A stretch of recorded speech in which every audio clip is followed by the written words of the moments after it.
നിങ്ങളുടെ favourite shows ഇനി ഒരിക്കലും മിസ്സാവില്ല. ഇപ്പോൾ C5 കാണും നിങ്ങളുടെ ഫേവറേറ്റ് ഷോ തികച്ചും സൗജന്യമായി. നീ എന്താടി മത്തങ്ങ കണ്ടതിൽ നാട്ടിയ നോക്കുത്തി പോലെ നിൽക്കുന്നത്? വേഗം സാധനങ്ങൾ എടുക്കടി. അതല്ല ജഗദീഷേട്ടാ, ആ കാർത്തിക് അങ്ങനെയൊക്കെ പറഞ്ഞു എന്ന് വെച്ച് നമുക്കിവിടുന്ന് ഇറങ്ങിപ്പോവേണ്ട കാര്യമുണ്ടോ?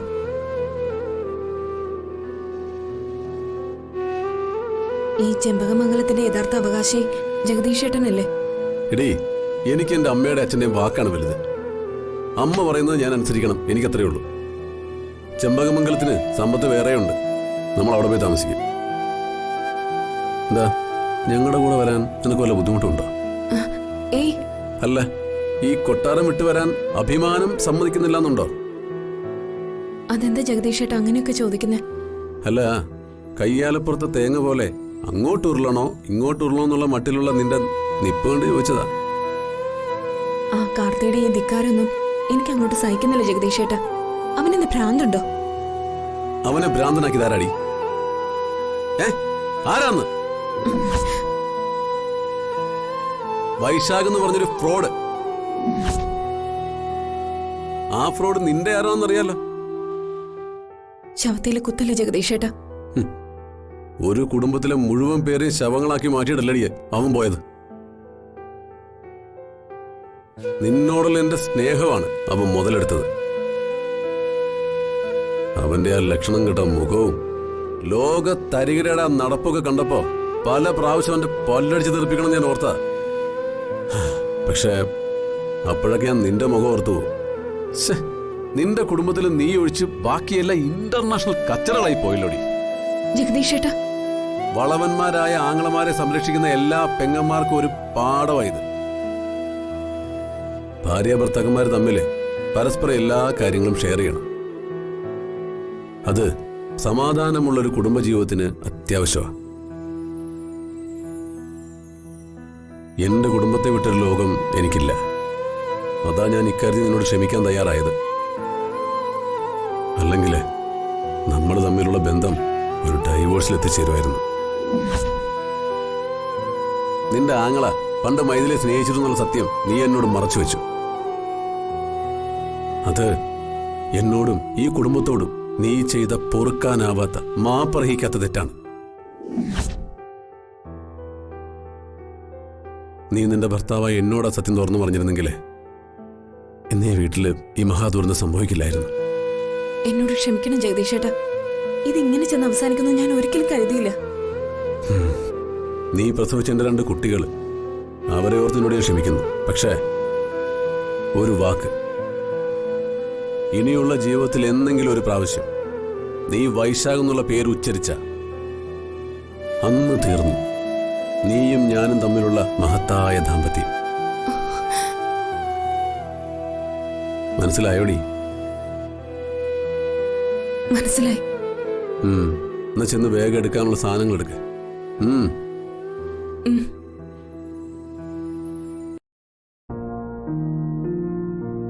ദുഷ്ടമനസ്സിന്റെ ഉടമയാണ് നീ എന്ന് എനിക്ക് നന്നായിട്ടറിയാം. പക്ഷെ ഇത്രയ്ക്ക് നീചയാണെന്ന് ഞാനിപ്പോഴാ അറിയുന്നു. എടി, നിന്നെ കെട്ടുന്നതും ഉരുൾപൊട്ടലിൽ മരിക്കുന്നതും എനിക്ക് ഒരുപോലെയാ. ഞാനിപ്പോ ഈ ചെമ്പകമംഗലത്തിന്റെ ഉടമയാ, അത് മറക്കരുത്. ഉടമ? എടി, ഹൃദയം ഒരു സെക്കൻഡ് ഒന്ന് പണിമുടക്കിയാൽ അതോടെ തീർന്നു ഈ ഉടമസ്ഥതയൊക്കെ.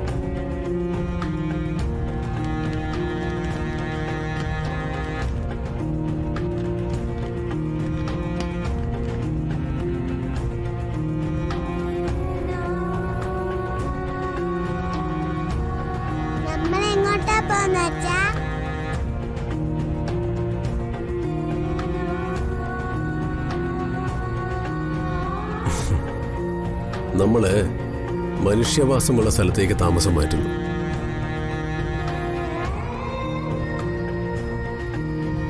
ഇതൊരു കാടാണ്, വന്യമൃഗങ്ങൾ താമസിക്കുന്ന കൊടുങ്കാട്. ഇവിടെ അന്യോന്യം കൊന്നു തിന്നുന്ന മൃഗങ്ങളാവുള്ളത്. ഞാൻ ഇരപിടിക്കുന്ന കടുവയായിരിക്കും.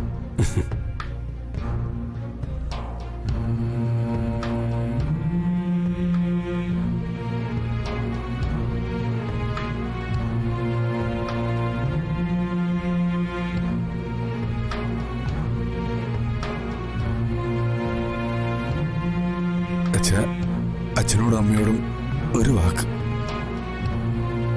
ഞാൻ ചെമ്പാകമംഗലത്ത് നിന്നത് നിങ്ങളെ രണ്ടുപേരെയും എന്റെ സ്വന്തം അച്ഛനെയും അമ്മയും പോലെ സ്നേഹിച്ചുകൊണ്ടാണ്.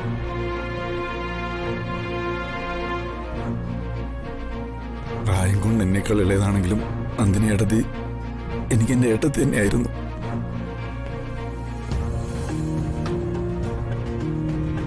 ഓ, ഒരേട്ടത്തെയും അനിയൻ കുട്ടനും. അതുകൊണ്ട് എല്ലാരോടും കൂടി ഒരു അപേക്ഷ, നിങ്ങൾ ആരും ഇവിടെ നിന്ന് പോകരുത്.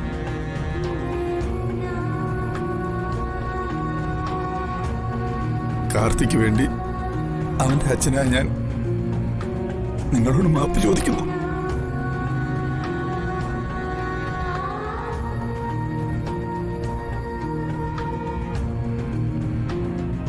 ഓ, ഇങ്ങേർക്കെന്താ തലയ്ക്ക് വട്ടുണ്ടോ? അച്ഛാ, അവൻ ഒത്തിരി സ്നേഹിച്ചതാ മൈഥിലിയെ. പ്രസവം കഴിഞ്ഞ് മുലപ്പാൽ പോലും കൊടുക്കാതെ ആ കുഞ്ഞിനെ ഇട്ടച്ചു പോയപ്പോ അക്ഷരാർത്ഥത്തിൽ അവനൊരു ഭ്രാന്തനായി മാറി. അതുകൊണ്ട് അവനോട് ക്ഷമിക്കണം.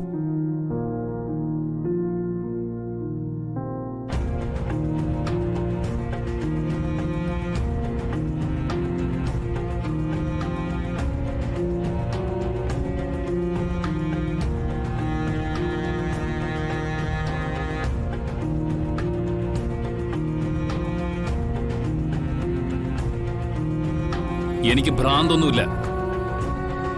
ഞാൻ തീരുമാനിച്ചത് തന്നെയാ.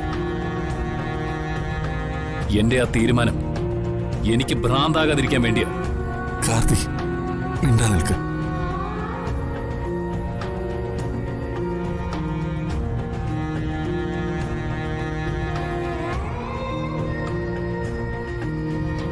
അച്ഛാ, അവന്റെ വാക്കുകൾ കാര്യമാക്കണ്ട. നിങ്ങൾ ആരും ഇവിടെ വിട്ടു പോകരുത്. എങ്കിൽ അച്ഛൻ കൂടി അവരുടെ കൂടെ പൊയ്ക്കോ.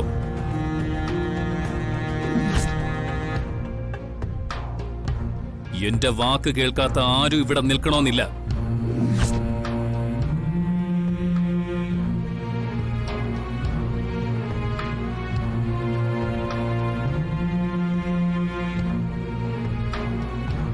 രാംഭദ്ര, നിന്റെ സൽസ്വഭാവവും സന്മനസ്സും പഠിച്ചിട്ട് തന്നെ ഞങ്ങൾ നിനക്ക് സാവിത്രി വിവാഹം കഴിച്ചു നൽകിയത്. പക്ഷേ നിന്റെ മനസ്സല്ല, നിന്റെ ഭാര്യയ്ക്കും ഈ മകനും ഉള്ളത്. വിഷമിക്കണ്ട രാമഭദ്ര, നിന്നോട് ഞങ്ങൾക്ക് സ്നേഹം മാത്രമേ ഉള്ളൂ. നന്ദിനി അടുത്തി രാമേട്ട സങ്കടപ്പെടാതെ. ഇത് ദൈവനിശ്ചയായിരിക്കും. അതങ്ങനെ തന്നെ നടക്കട്ടെ.